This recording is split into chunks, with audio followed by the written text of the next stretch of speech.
bayrağımızı birinci üzə çıxarıbdır. Bizə müstəqilliyi əldə etməyimizə imkan yaradan bir şəxsiyyət olubdur.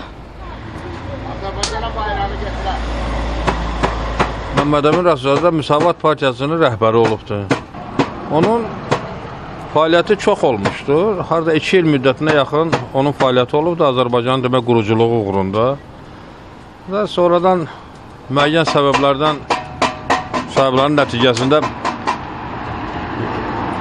başqa təzyiqlər də Rus demək hökumətinin demək təzyiqlərin nəticəsində aradan sıxışdırılıb Azərbaycanın demək o vaxtki dövr ki, arada bir 80-90 il bundan qabaq Rus hakimiyyətinin demək sıxışdırılmasının nəticəsində onun partiyası dağılmış və mühacirətdə yaşamışdır.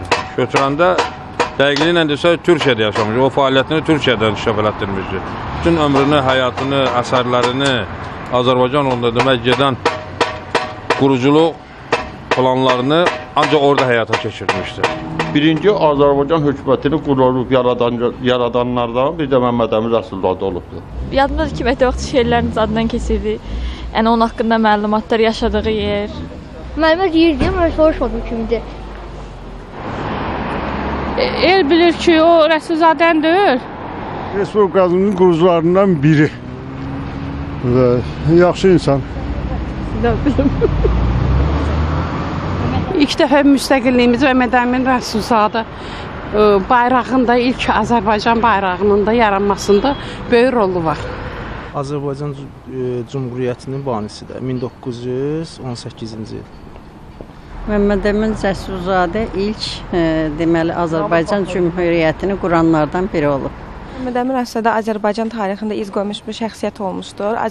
Müasir Azərbaycan dövlətinin, yəni yaradıcılarının yaranmasında böyük xidmət olmuşdur və Azərbaycan üç rəngli bayrağına biz baxarkən hər zaman Məmməd Əmin Rəsulzadəni xatırlayırıq və onun bir sözü vardı ki, bir kərə yüksələn bayraq bir daha enməz. Məmməd Əmin Rəsulzadə Azərbaycan xalqının banisidir. O cümlə müsəlman dünyanın banisidir. O bir dəfə yüksələn bayrağı bir də enməz şüarı ilə bütün dünyaya səs salıb.